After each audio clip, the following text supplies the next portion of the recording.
The midnight truck chase. I've always been a night owl. Working the late shift at a distribution center outside Denver has shaped me that way. There's a certain calm to driving home in the dead of night, with only the hum of the engine and the empty road for company. But after what happened last month, I don't think I'll ever find peace in those quiet drives again. It was a Friday night, and I had just clocked out at around 2 a.m. My route home takes me along a remote highway stretch where the only sign of civilization is an old truck stop about halfway through. That night I was especially tired. I hadn't gotten much sleep the previous day and was just looking forward to crawling into bed. About 20 minutes into the drive, I noticed something odd. In the rearview mirror, headlights appeared far behind me. Nothing strange about that, except they were getting closer, a lot closer, despite me going 60 miles per hour. I didn't think much of it, just assumed it was someone in a hurry. But as the vehicle approached, I realized it wasn't a car at all. It was a massive semi-truck. The truck was speeding, swerving slightly as it closed the gap between us. I moved to the right lane to let it pass, but instead of speeding by, it stayed directly behind me, its headlights glaring into my mirrors. I could feel the rumble of its engine through my own car. A shiver ran through me, and I gripped the wheel tighter. Maybe the driver was just being a jerk. I kept my speed consistent, hoping they'd eventually get bored and pass. Instead, they honked. Long, aggressive honks that seemed to vibrate in my chest. I glanced at my phone, thinking about calling for help, but I wasn't sure how to explain that I was just being tailgated. Trying to stay calm, I sped up slightly. The truck did the same, matching my pace. My heart raced as I pushed my old sedan to 70, then 75. The truck followed, inching even closer, like it wanted to push me off the road. Desperately, I looked for an exit, a pull-off, anything. But there was nothing but the dark highway stretching endlessly ahead. I remembered the truck stop about 10 miles up and decided to make for it. I knew I couldn't outrun a semi, but maybe I could find safety there. When I glanced back again, I saw something that made my stomach drop. The truck had flicked on its high beams, flooding my car with blinding white light. I couldn't see a thing in my mirrors.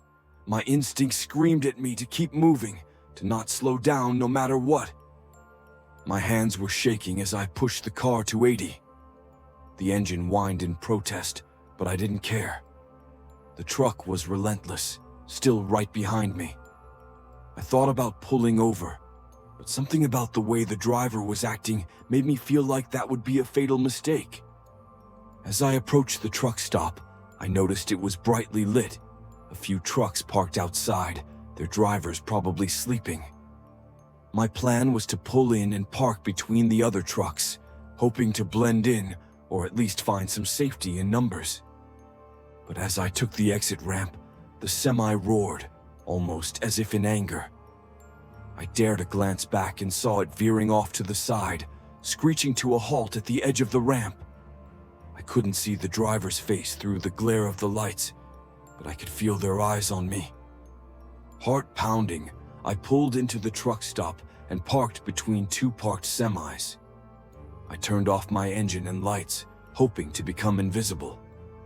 A part of me wanted to go inside and ask for help, but I was frozen in place, too scared to move. About 5 minutes later, I saw the semi slowly roll into the parking lot. It moved like a predator sniffing for prey, headlights sweeping back and forth. My stomach churned when I realized it was circling the lot, searching. I ducked down in my seat, barely peeking over the dashboard. My phone was in my lap, and I thought about dialing 911, but I didn't want the sound to give me away. The truck circled twice before coming to a stop right at the lot entrance. The engine idled, its low growl vibrating through the ground. I couldn't breathe. What was this guy's problem? Was he drunk? Angry? or something worse. I didn't dare move, didn't even blink. After what felt like an eternity, the truck revved its engine and sped off back onto the highway. I waited another 10 minutes before daring to move. I thought about staying there till dawn, but I couldn't stand the thought of being cornered if the truck returned. Mustering my courage, I started my car, keeping the lights off, and slowly made my way back to the highway. My heart raced the entire drive home, every distant light making me flinch. When I finally made it to my apartment, I parked in the back lot, well out of sight, and sat in my car for a while, still trembling. I knew I'd just narrowly avoided something terrible, but I still didn't know what or why. The next day, I called the police to report the incident, giving them the best description I could of the truck. They took my statement but didn't sound particularly optimistic. Apparently, the highway sees a lot of late-night truckers acting strange or aggressive. Still, I couldn't shake the feeling that this was something more. A few days later, I drove that route again, but this time during the day. I couldn't help but glance at every truck I passed, wondering if one of them was the same, driven by that maniac. A week later, I heard a news report about a trucker who had been arrested for attacking a couple on a nearby highway. They didn't release the details, but I couldn't help but wonder if it was the same person. Now I don't drive that route at night anymore. I'd rather take the long way home than risk another encounter with that truck. Sometimes when I'm lying in bed at night, I hear the phantom honk of that horn, and my heart races all over again.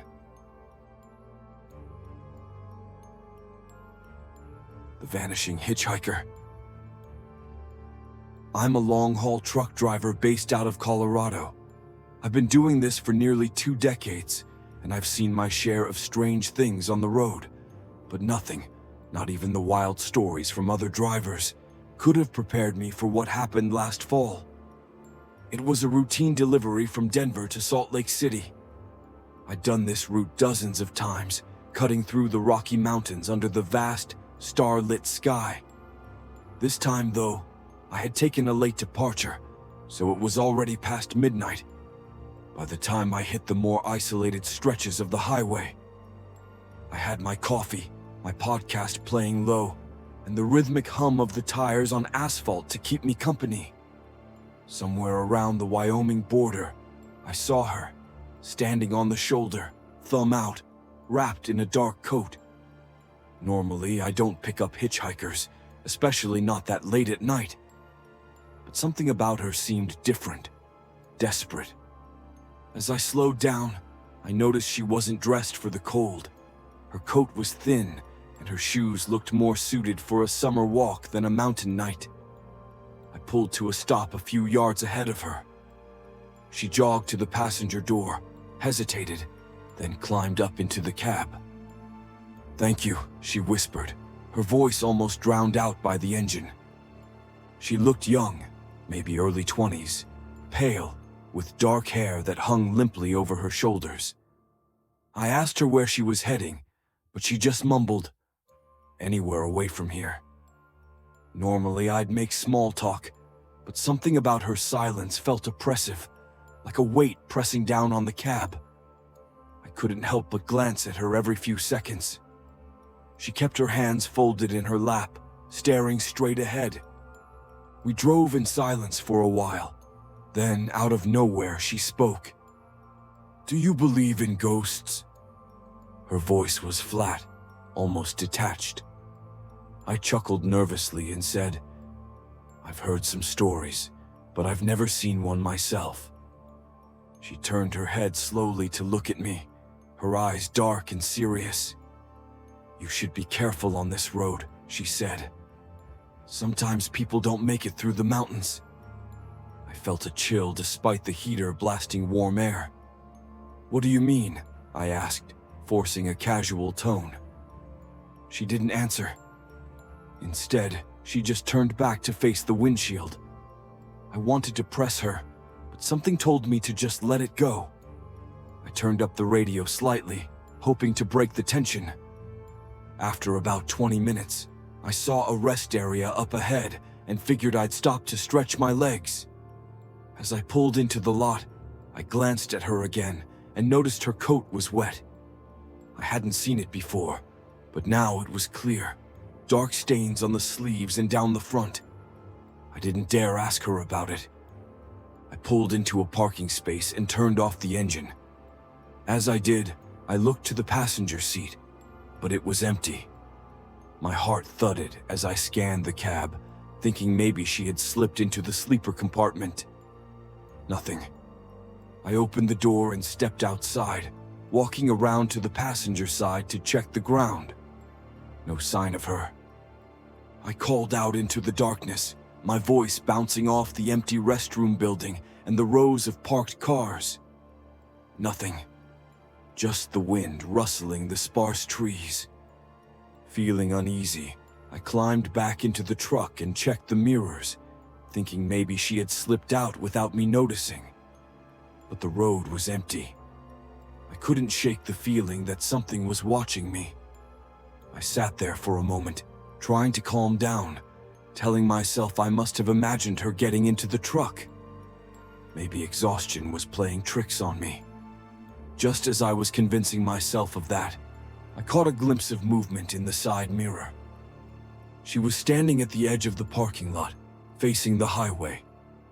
My blood ran cold. I hadn't heard the door open or close. I watched her for a few seconds, trying to process what I was seeing.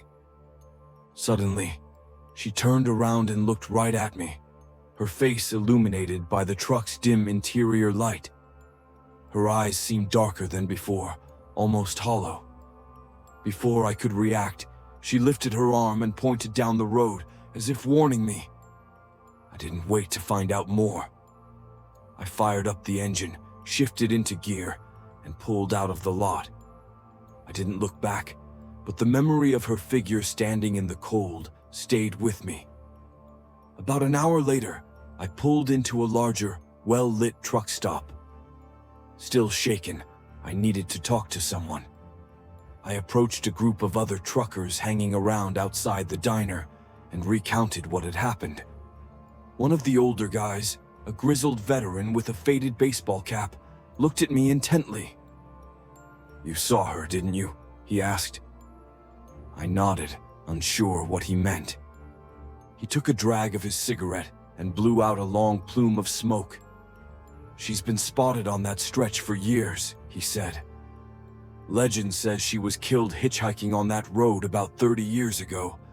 People say she flags down drivers, tells them to be careful, then just disappears. Some folks say it's her way of warning people about the dangerous road ahead." I didn't know what to think. It all seemed so unreal. I spent the night at that truck stop, unable to shake the feeling that I had somehow crossed paths with something not of this world. The next morning, curiosity got the better of me. I searched online for accidents along that route. My stomach dropped when I found a news article from 1987. A young woman named Claire had been killed while hitchhiking that same stretch, hit by a truck while trying to flag down help. The photograph in the article showed a smiling, dark-haired girl in a thin coat. I couldn't sleep for days after that. Every time I drove that route again, I kept an eye out for her, half expecting to see her standing on the shoulder, waiting for a ride. I never saw her again, but every so often, when the night is particularly cold and lonely, I feel like I'm not alone on that highway. And every time I see a hitchhiker on that stretch, I keep driving. No way I'm stopping there ever again.